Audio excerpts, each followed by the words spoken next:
Hello and welcome to Letters Home, a story of a World War II B-17 pilot from Lowell, Michigan, in his own words. And he just so happens to be my grandpa.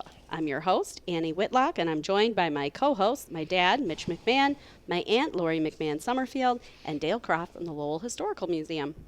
In each episode of Letters Home, we're going to dive into letters written by my dad during his time in World War II that he sent to his parents, siblings, and friends back home in Lowell, Michigan. We'll be reading his own words and giving some context as to what was happening in the world and in Lowell at the time he wrote these. In this episode, Dad spends another Thanksgiving away from Lowell. He flies 3 missions and reminisces about his flying days before the war. Yeah, so in last week's episode, Bruce mentioned that it was almost Thanksgiving. Yep. And he still got food on the brain by Tuesday, November 23rd, in his own words. Tuesday night. Dear Mom and Dad, this darn pen gives all indications of blotting on this page. High altitude sure plays havoc with a pen. I've never had this one, Roger's present, burst at high alt, but I don't think it's done it much good. I was up rather early this morning and wrote a letter to Veda on the operations typewriter. I told her a couple of menus we had, and if she tells you, I'm sure you'll get hungry just thinking of it. Thursday will be Thanksgiving, and it hardly seems possible that another year will be rolling around in a month. But I've already been wearing my long underwear, so winter is darn near here again. Winter over here won't be like it is at home. None of that swell, clean snow. Rain, fogs, and cold dampness will be our winter.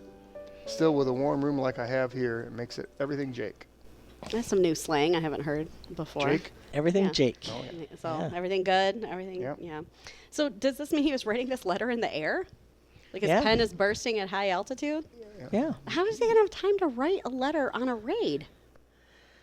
On his way home, on his way back. I mean, there's Still, once it you're- seems like you'd have other things you got to do, I man. would think there's got to be an hour or so of going sure. over there before any action starts to happen, All whether right. it's Yeah. the Juju 88s or whatever coming at them. Still. Yeah. Okay. Yeah. Anyway, that always just boggles my mind. But despite writing Veda with the menus of his upcoming Thanksgiving meal, he did not have a lot to say on the actual day of Thanksgiving. He wrote a short V-mail on Thanksgiving Day, November 25th, 1943, in his own words. Dear Mother and Dad, I sprained my little finger, so this is going to be harder to read than usual. It doesn't bother except in writing, and I got it playing basketball over in the post gym. It's getting a little too much like winter over here now, so I don't go to the snack bar quite as often. Tonight I brought home some bread and cheese, and later on I'll have a toasted cheese sandwich and hot chocolate, thanks to my little coal stove. Gosh, this letter is a mess. In a couple days the stiffness will go out of my finger, and I hope to write you a decent letter. By the papers, Berlin is sure taking a beating these days. Well, I think it will shorten the war, so give it to 'em is my motto. Doesn't it seem crazy that civilized people would be slaughtering each other the way they're doing? Maybe in generations to come, war will only be heard of in history books, I hope. Before this ruins your eyes, I'm going to lay my pen aside. I had a nice Thanksgiving today, turkey and the trimmings. God bless you. Love, all my love. Son, Jay Bruce. No. I struggled with that one, but yeah, That's you guys okay. got it. War will only be heard of in history books, I hope. Yeah, sadly, no. Yeah. But that sort of explains why, Dad, you were telling me that, he was really against the Vietnam War. He didn't, right? Like, Yep. didn't want you all to go. Right. But that sort of explains it, right? He was like, listen, I Yeah, fought a he'd had war. enough of war. I fought a war so that we wouldn't have any more of these. Yeah, absolutely. But anyway, Bruce is definitely still thinking about his future. In a November 28th letter to his parents, he wrote about life coming back home, thinking ahead, in his own words. Sunday night. Dear Mother and Dad, I received the jackpot today. 4 letters. Bets, Moms, Dads, and Kitties. I've spent the last hour reading and rereading them, lying on my bed, meditating. I've come to the conclusion that letters from home beat anything yet devised for man's contentment. Say, $1,600 is getting there, but fast. My captaincy won't come through until February, but as soon as it does, I'm raising my allotment to $200. That ought to help our nest egg. But here's what I'd like to do when this is over. I'd still be in my prime and perfectly able to take care of myself and a wife. On the other hand, you folks are getting to the age when a bank account is needed for the future. Let's say I'll keep on socking all I can into our account, but that it's understood that I'll never touch it while you're alive. If, soon after I'm home, from here I decide to get married, It's a good idea, I think you'll agree. I can make it okay. At that, I'll be better off than either Byrne or Raj were. I don't owe anyone money, and that'll make my start a clean one. I know you're going to say no. We'll wait and see how things turn out. Well, one thing this war does is to change your viewpoint on the future. I feel so very good about my insurance because I know if anything was to happen to me, you would receive enough to take care of you no matter what. It's things like this that really make a fellow comfortable. You see, my only reason for being here in the first place is to protect my family. Wouldn't be much point in it all if I thought different. Well, the more danger you go through, the dearer you become to me. For that reason, knowing that maybe the money I will send you will someday benefit you, I feel I'm doing something worthwhile besides blitzing a bunch of people I don't even know. Although my captaincy is frozen until February, new TO orders, I am doing a job that rates a captaincy. For this reason, I'm now eating at the senior officers' mess, which is officers of captain and up. Before I ate at the junior officers' mess where all the lieutenants, first and second, and flight officers ate. All the fellows flying in my squadron eat at the junior mess, and I kind of hated to leave and go to the senior mess. It also means I must dress each night in my blouse to eat. Still, the rating of squadron leader does give me a nice feeling. Not cocky, just lucky. Better cease this one-man publicity dialogue and get some shut-eye. All my prayers and my love, your loving and grateful son, J. Bruce. Yeah, this one was interesting too. I found the part about being in the war to protect his family. Otherwise, why would he be bombing people he doesn't know? Just really well put, right? He's looking at it as like a kind of a personal investment, not just like money, but Right. you know, trying to make a better future for his family specifically. You know, And I remember Fighting for he did Yeah. tell me shortly before before he died, he talked to me about how people will never know, people my age will never know what it's like to think that people are going to come over here and you know come to the United States, and I think they felt that they were protecting our country. Yeah. And then I remember when 9/11 happened, I remember thinking, wow, Dad would be surprised at that.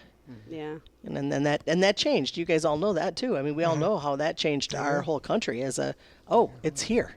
yeah, Yeah. So yeah. Yeah. And it's really interesting. You know, he's not in it to, you know, be bombing people, and you know, he talks about love of flying and stuff, but you know, he's just like this. Why would I even doing this? This is like not what civilized people do. I'm doing this to protect you all. Otherwise, what's the point? mm-hmm. It's like, yeah. Yeah. I mean, it makes sense. Anyway, I think about that a lot, especially lately. On December 4th, Bruce wrote about a possible solution to his family worrying about him and his raids that he's on, in his own words. Saturday night. Dear Mother and Dad, just found out today that with a little finagling, I can drop you an I'm okay telegram occasionally. It will take the wire about a day to reach you and will do away with some of those after I read the press worries you probably have these days of huge raids. I'll wait until this letter should reach you and then I'll start. It's obvious that I can't say that I'll wire you after each of my raids because this would be censored. What I'll try to do is drop one often enough so that at worst you won't be having to sit around a month wondering. When I came back to the room tonight, I had 4 letters from Margaret. She sure is writing a lot, and one from Barney. So before I even opened them, I poked up my fire, stirred up some cocoa, and put it in my canteen cup on the fire. Strange as it may sound, I do quite a bit of cooking in my room with this little coal stove. I have a bunch of envelopes with cocoa mixed in them, like they used to make in the restaurants. And I have bread kept in one of Barney's lined boxes, and cheese and peanut butter. Before I sit down at night, I usually start cocoa to heating, and when it's hot, I toast a slice or 2 of bread and use my cheese and peanut butter to make a variety of toasted sandwiches. What a life.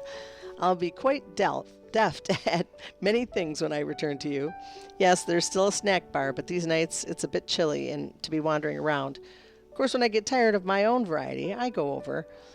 Guess I'll get some rest now. God bless. Keep you safe and healthy for me until I return. Your loving son, loving and adoring J. Bruce. Yeah. He didn't say son on that one. No, well, he might have. It might have been a Oh, no, typo on my part. I like that. Yeah, like it's a good point. Like they read the news, which gets to them in the press, and they might hear like, Bremen raid, Right. 80 planes didn't come back. And then they're like, Waiting for a well, letter. that could be Bruce. We don't until we hear know. from him. Yeah. You get like a month. You have to wait a month to get the letters back to know that he made it from there and like match the dates up and all that stuff. Like, I don't know. Can't even imagine. Yeah. So he's saying, all right, maybe I'll try to like send you a faster telegram every now and then. Make sure you know. And this Be we're awful. the immediacy. We have the immediacy of all of it. I know. Yeah. Yeah, but like they would get the news immediately and then be like, oh, well, I guess we'll That's wait what made a him the month and see if greatest, Bruce was on that raid and what happened. That's what's made him the greatest generation, man. They dealt with it. Yeah. And that's definitely why, he talks about how much harder it must have been to be at home. Mm-hmm. And I get that. I see what he's saying. I mean, I don't think it is harder, but I see what he's saying. He doesn't have to worry about himself. Like he's, focusing. But anyway, speaking of war stuff, it's time to get into our segment where we talk about what was going on in the world and in Lowell in November 1943. And we're going to start with some war information that he wrote to his family right before Thanksgiving. So we're going back a little bit. In his own words. I sent out a couple of more Christmas cards today, emails, one to Doc and Lori, one to R. Van Dyke, and one to Lawrence Rutherford. Aside from those, I sent the LL and P. I can't think of anyone or any more I should drop one to. If you know of anyone, let me know. It may reach them late, but people excuse you when you're over here. The Russians are really going places by today's news. I wonder where they'll be by the time you receive this. I think their strategy is to take on such a penetrating advance that will force things to a crisis sooner. Which, by the way, will suit all of us, won't it? Don't think we aren't a deciding factor in this total picture. One, A. Hitler is getting a lot of us Yanks these days. Is that the first mention of Hitler directly in these letters? I like how I put the A in front. Yeah, we're just not sure. Like we wouldn't be mixed them up. We wouldn't mix them up with any other Hitler. I don't remember seeing his name specifically, but maybe I'm wrong. But I don't up till now. So a little history here. So Doc and Lori. So we'll go with the Lowell news here. They're the Shepherds. Yeah, Shepherds. We learned that from a podcast a few weeks ago. Now at this point, the family doctor. Who is R. Van Dyke and Lawrence Rutherford? Anyone know who they might be? And I don't know if that's related to the Van Dykes that I went to school with or not, but The I kind of would like to know. and just FYI, the Shepherds live on Reservoir Hill, and that's why I live on Shepherd Drive. Yeah, now, right? yeah, yeah. yep, So yep, we've- because yeah. named after him. That's yeah. right. And we know, we talked about whether or not he delivered, how many. Yeah. who all Oh, he that's right. delivered. Yep, that's right. Way back when. But yeah, so we don't know who R. Van Dyke and Lawrence Rutherford are. We'll figure it out.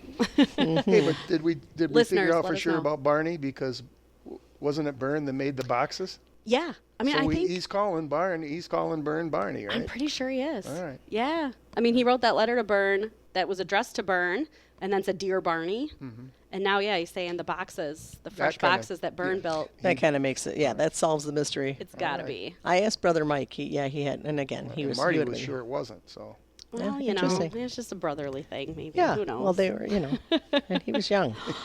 Well, the Russian advance that he's talking about was when the Red Army encircled the Germans around Stalingrad. So if you remember, this is going way back on the podcast. We talked about that Battle of Stalingrad, like in 1942. So now it's like all this time later, and now the Russians are finally like closing in on the Germans. So they're making offensive moves during this time. And also, right around this time in the world, FDR announced that everyone's going to get a government number. I saw this in the Ledger, which is a Social Security number. Oh, So, Dale, what can you tell us about why the need for Social Security numbers? Well, the SN number started when President Franklin Roosevelt signed the Social Security Act into law on August 14th, 1935, with the hope that it would, in his words, give some measure of protection to the average citizen and to his family against the loss of a job and against poverty-ridden old age. The Social Security numbers, SSNs, were first issued in November 1936.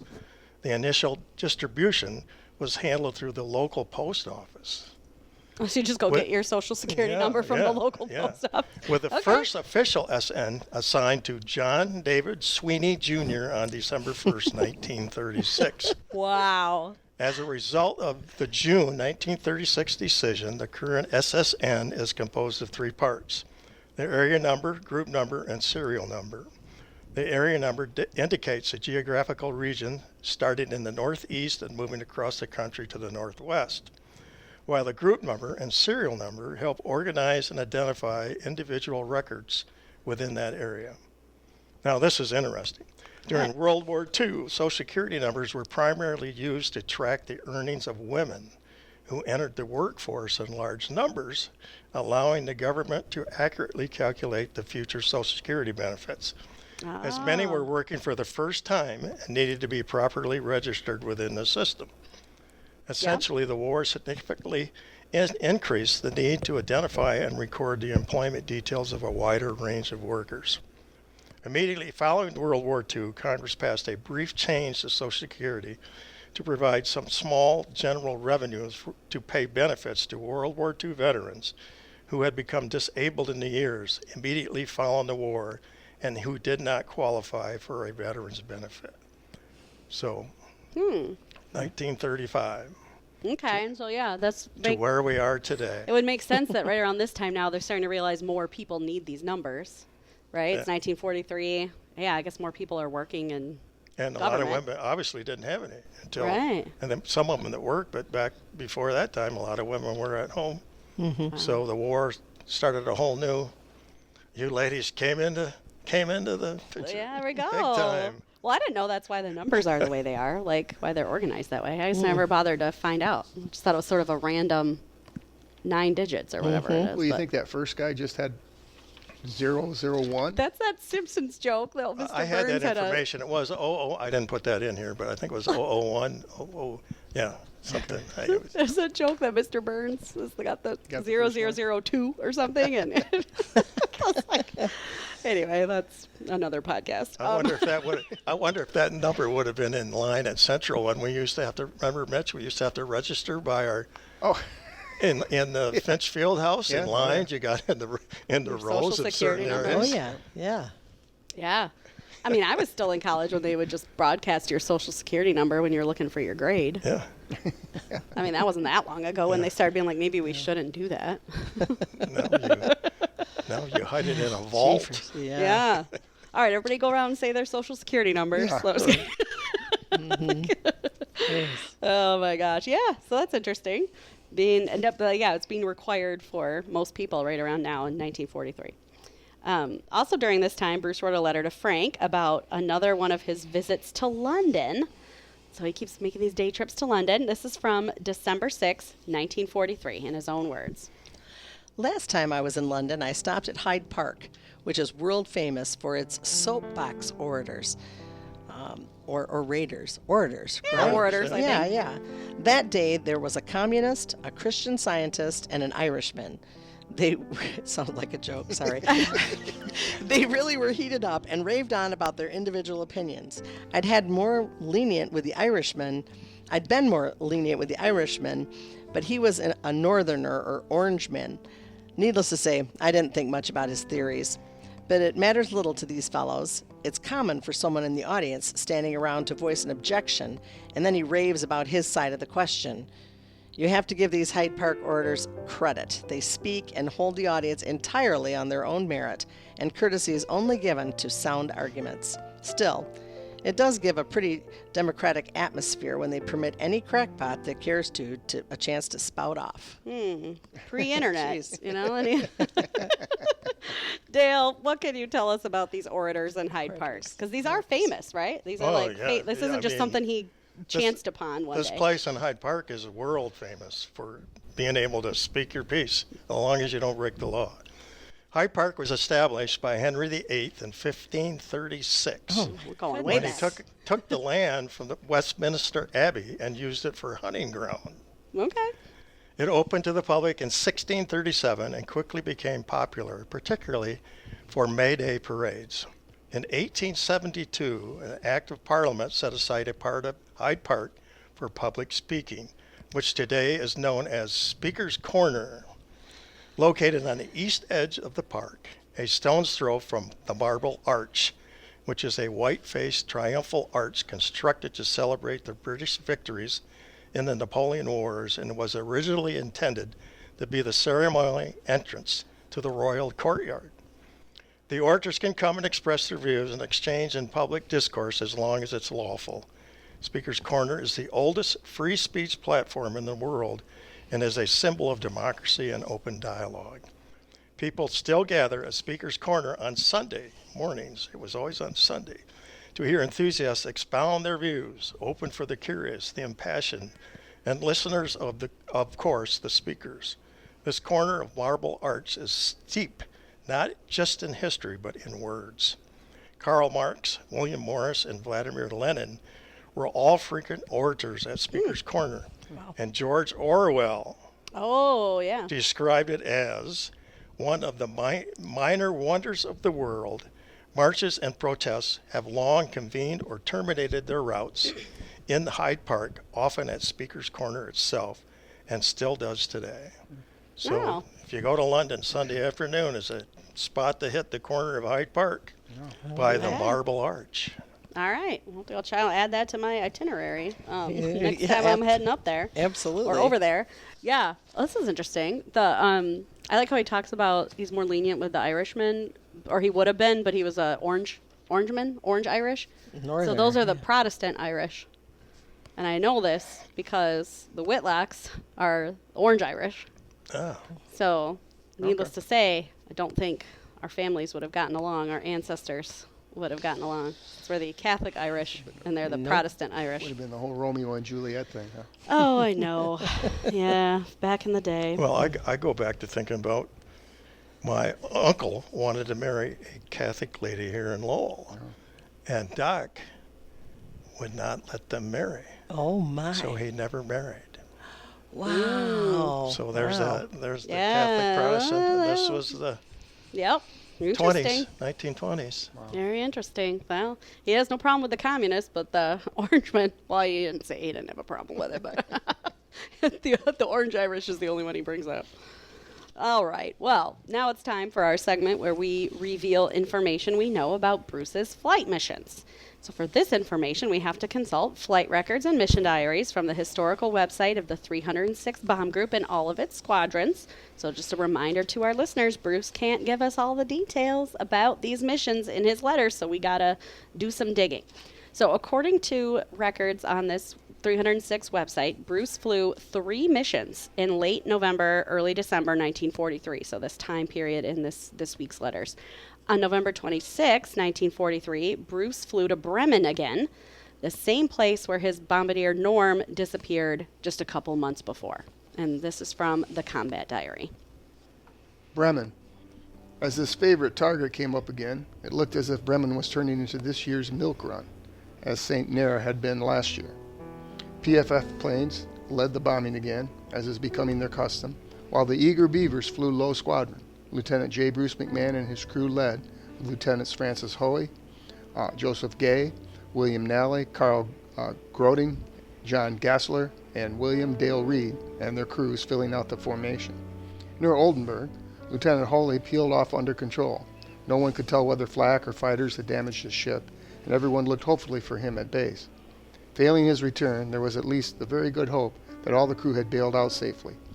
Our crews found it something of a surprise to actually see enemy territory for a change, though of course the target was blacked out by a cloud.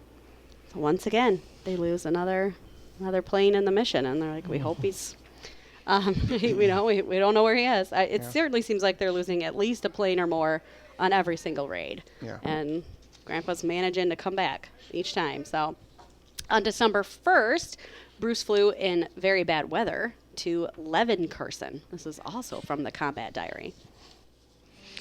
Leverkusen. Perhaps the most eventful part of today's PFF raid on this industrial town in the Ruhr was making rendezvous through as violent cumulus clouds as the squadron had flown in. Our former pilot, Captain George Reese, now a member of the 423rd Squadron, had his ship literally torn out of control in a cloud and was forced to bail out all hands. Lieutenants J. Bruce McMahon, Joseph Gay, John Gassler, W. Dale Reed, Carl Grandier, Russell Lund, and John M. Kelly flew high squadron, bombed over clouds, and came back intact, except that Lieutenant Reed and his crew landed a rather battered plane out of gas at Framingham. Bad weather Wow. seemed to be a very be a theme in early December. Yeah. I mean, it's obviously, right? It's having a hard time with this. On December 5th, Bruce's squadron flew a mission to La Rochelle that was cut short when the clouds were too thick over France to drop any bombs. So it's like becoming a thing where, we have all these clouds. We're having to like really pinpoint the targets. We might not be able to drop bombs. They lost last week. They lost Scudder's plane and the bad weather coming back. So this is like winter time now. And so they're dealing with that. The weather and the Germans. Weather and the Germans. It had to be so scary flying in those clouds and not being able to see it. Like see flak could come up and get you. Anything.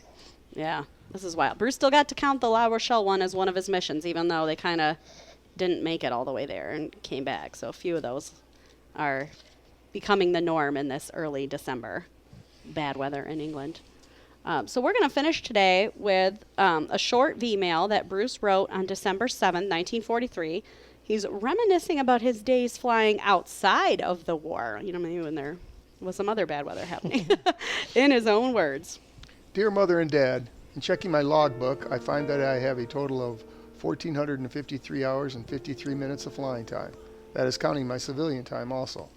Remember those days when I was anxious to get in 200 hours so that I could take that government refresher course in Detroit? Quite often in my flying now, I recall the good old days when the heaviest ship I flew was Guy's old Lincoln Page. I've thought many times of that storm I ran into coming back from Ohio and how lucky I was to have ever made it.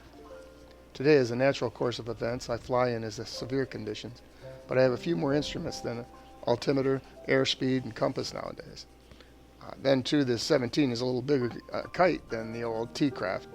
Saying kite reminds me of an RAF pilot. All their ships they call kites. Compared to our 17s, that's what most of them are. Remember that day we came back over the clouds, Mother? With the instruments we have now, I could have let down on a reed in Pratt Lake instead of congratulating our navigation because we saw the lake at all. Dad, remember our return to Muskegon with that new engine acting up? Nowadays, I have 3 more engines if one wants to quit. Enough reverie for tonight. God bless you, your loving son, J. Bruce. Yeah, so you got this bad weather on these missions, and then he's coming back, and he's like, remember when I thought I was having bad weather before? Now it's like even worse. That's the norm, yeah. Yeah, now he's like, now I can do it all the time. We have documents from Bruce's early flying days that are on the Lowell Historical Museum website. We know that Bruce actually bought a plane in 1940 from someone named Harry C. Phillips in Mount Pleasant. In Mount Pleasant, Michigan, he bought it for $650, which would be about $15,000 today. I looked that up. So that's quite a purchase for a 25-year-old. Yeah. We also have record of his commercial pilot's license that he got in 1940 and his license to be a flight instructor from 1941. And this is, of course, all before he entered the war. And, we talked about this, we're going to get into another letter here in a minute, but did he talk about his life as a pilot when you all were growing up? This is all new to me. This is just the idea that he was up with Grandma and Grandma Lana, and with Grandpa Frank. I didn't ever picture that happening. I guess I didn't know it was happening. I have another story that I think must have happened on this. Well, I mean, unless he flew lots of times in a storm, but it was when he told me what St. Elmo's fire was. Oh. And did you remember that story? Well, I remember him telling me what it was. Well, yeah, and I think it must have been when he flew and then during the storm, because he said he led. I remember he said it was St. Elmo's fire, and it's you don't know if it's real or not. It's on the wings of the plane, a weather phenomenon that occurs in a strong electrical condition in the atmosphere, usually in the presence of thunderstorms or volcanic eruption nearby. He said it looks like your wings are on fire. So I remember him saying they put it down in a field where there were cows. I remember that. Okay. St. Elmo's fire. So this is maybe what he was, that storm that he was with Mom. And I always assumed that it was a military flight, but it wasn't. No, I know that it wasn't a military flight. I know that he he put it down in a field. Yep. And so then I'm like, this must be this is what it's from, maybe. Yeah. And that electrical storm. Maybe. Anyway. That's interesting. But he never talked about his flying life or anything. I mean, he was a commercial pilot. I guess he could have gone that route. I didn't even know that. I mean, I don't know. He could have No. gone Yeah. to fly, Southwest to, whatever. Southwest Airlines or whatever. I mean, who knows? He does mention flying a Lincoln Page plane in this letter. And what are those, Dale? You have a picture of one in your primary sources, so I thought you could tell us. They're a pretty cool plane. The Lincoln Page plane aircraft was an affordable 3-seat open cockpit biplane designed by the Lincoln Page Company for mail delivery, utility flying, and low-cost sport flying. So the front seat could seat 2 people. The back seat sat 1. That's where the instructor would sit. Wow. The company was founded by Ray Page and his wife, Ethel, after World War I. They purchased surplus airplanes and rebuilt them for civilian use, even before the famous Charles Lindbergh learned to fly at their flying school. And the plane was constructed with wooden wings and a steel tube fuselage that could reach a top speed of 105 miles an hour. Though not widely known today, the Lincoln Page plane is considered an important piece of aviation history, showcasing the early designs and the capabilities of the airplanes in the 1920s. Wow. I really cannot imagine flying in a plane with just like a cockpit. convertible. Yeah, the open cockpit. No, thank you. Yeah. Did Bruce ever have the scarf that flew backwards? Yeah. Oh my gosh. The goggles. I'm Probably- sure. Probably I'm did after the sure. goggles at least. Sure. Oh my gosh. Well, so this is funny because one of the wildest things happened when we were planning this episode. So usually a little behind the scenes and how the podcast works is, I kind of take a group of letters and start to transcribe them so we can read them here. And I try to get a little bit ahead of when we're going to record these. So I had already typed out this letter that we just read, the one from Bruce about the Lincoln Page and the kites and all that stuff. So I had that in there. So I've already planned to talk about it, but we hadn't recorded it yet. And last week, Aunt Lori, you brought us, you found another letter in your house, right? So tell us about how you found this letter, because all the letters we found in your house. That's how we started this whole thing. Okay, let's just go ahead and give a shout out to Tina Collins, because Tina's doing my Yay, taxes. yeah, Yay, thank Tina. you, Tina. And I would have never gone into this filing cabinet little box had I not looked for something that Tina asked me to look for. So I go into the box, I look at, here's this letter from Dad. Oh, this is when I was in New Jersey. Oh, I wonder what it says. And I had not read it for over 20 years. I've not read the letter, and I didn't have any recollection of the information in the letter. None. But you found it in a filing cabinet. I found it in a little filing thing in my house. So this was something At that just the you right kept. time. At just the But you kept this. This wasn't left in the house. No, I kept it because Dad wrote me the letter, Yeah, and he okay. had such distinct printing, and I kept it because it had my address from New Jersey. So Aw. I don't remember. Yeah, I didn't even remember it. Well, so. that's nice. Yeah. Well, the wild part is what's in this letter. So keep in mind what we just read, and then let's hear it. Aunt Laura, you get to read this one, of course. This one's Okay. addressed to you. Okay. Weirdly enough. Yeah. Tuesday, February 28th, 1984. Yeah, zooming ahead a little. There Yeah. we go. Hi, honey. This is the first time I've written a letter since I used to write Marty when she left home after she was married. I haven't typed in over a year. I used to help your mother with her school tests. Oh, I just thought now, I lied. I did write you both times you were overseas, didn't I? Well, enough of this digression. Now to This Is Your Life. Air war life, that is. I was 14 and flying seemed to be the most wonderful thing in the world to be able to do. At 16, I worked all winter covering wings and fuselage of a Lincoln Page biplane. I took some instructions, but that next spring, Guy, the owner, and another guy let it set out in the rain for 2 weeks, and the wings filled in with covering the drops over them. They forgot to put in drain holes. Oblivious to this condition, we tried to take off to go to the Holland Tulip Festival and ended up in the woods, sans wings, undercarriage, fuselage, and prop. No one was hurt thanks to 2 trees that we went between. We never got off the ground.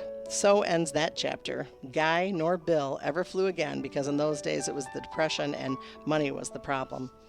I took instruction in Grand Rapids the next year and took CPT training in Mount Pleasant my first year at CMU, or rather CSTC as I knew at the school. My dad signed a note at the bank and I bought a used T-Craft 2-seater side by side, 50 horsepower. I put in a lot of time in this plane to get my log up. This, at the time, I was courting your mother and used to fly her home in Ohio. We shared a severe thunderstorm and had to land in a stubble field. Fortunately, we were near a sawmill and the men helped us move the plane so that we could get out after the storm passed. I gained experience at these times and next went to Detroit and instructed students at the Hartung Airport. I went into Canada and flew 2 months in Kingston for the RCAF flying student bombardiers over their targets. At this time, the war was getting hot, so I enlisted in the Air Force. They classified me as an instructor, but I got out of it and was able to go on to cadet training for the big ones. I was commissioned in Douglas, Arizona, and went to Blythe, California for phase training on B-17s. I fell in love with this 4-engine bomber. Again, they wanted me to stay as an instructor, but I couldn't see learning how to cream a target at 25,000 feet and then not going over and helping do it. Instructing students back at Hartog Airport left me with no desire to sit on the left and monotonously watch hour on hour. Yeah, and the rest of this letter goes on, to describe a lot of things that we're going to cover later in this podcast, so we don't want to spoil it. But this fills in a lot of blanks. And we just randomly found this the same week where he's At the perfect time. writing a letter about, reminiscing about flying in the biplane with Guy, the owner of it, or whatever. Well, and I think Dale kept asking us about, like, when did he see your mom? When did he, it was all of a sudden everything seemed really pretty quickly, but this sounds like he was courting her before he actually. Before the war. Before maybe. and before he said anything to his parents. Yeah. Maybe. Yeah. Clearly they've known each other. Maybe he was trying to date her before the war, even. So, yeah, because we wondered, like, how they met, but now we kind of at least know they'd known each Doyle other. even introduced them. We might Well, have that I mean, wrong, maybe. That's still They might- possible. well, yeah, that's true. Still knew each other. But yeah, he talks about taking CPT training, which way back in like episode 1 or 2 of this podcast, we talked about was that civilian pilot training program where trying to train college students to fly in the war. So he's like, yeah, I did that. I got a kick out of CSTC, Yeah. Central State Teachers Conference. Yeah. where we Yeah. attended- we Fire up attended. chips. Yeah. CSTC instead of CMU. And this used T-Craft that he bought, that he talks about, is we have the bill of sale. That's the one he bought in Mount Pleasant. So yeah, it's like filling in Some blanks. some of these blanks. And I just think it's cool that, he's 14 and he knew he wanted to fly. Yeah. So Yeah. that's really cool. Didn't remember that. We're lucky he survived that first takeoff. No aboard the wings. takeoff. No problem. Like, what happened to the plane? They just went in there and sheared everything off. I'm assuming. Oh my God! I didn't know he went to Canada No, for I a didn't know couple any of months this. and Didn't know any trained, of like this. helped with the RCAF, which must be like the Canadian Air Force, the Royal Canadian Air Force. We've talked many times about there was somebody watching over him an awful lot in all these letters, and Well, I think the fact that we found this letter from 1984 that's describing the exact same thing from a letter we're reading about in 1943 He's in watching. the same week in 2025, there's got to be some sort of connection there too. I think. I think so too. He's listening to the podcast. There you go. Well, thank you all for listening to Letters Home on this earth and otherwise. We hope you continue to listen as we go through Bruce's story. And who knows, we might find more stuff as things go on. You can listen to Letters Home on Spotify, Apple Podcasts, or the Lowell Historical Museum website and YouTube channel. New episodes drop every Thursday. The Lowell Historical Museum has digitized versions of Bruce's letters so you can read them in full, along with primary sources for most of the people, places, and events we've talked about here today, plus more. You can also follow the Lowell Historical Museum on Facebook and the Letters Home podcast on Instagram at Letters Home Lowell.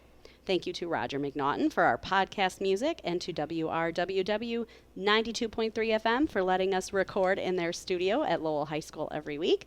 Tune in or stream WRWW at lowellradio.org. See you next time.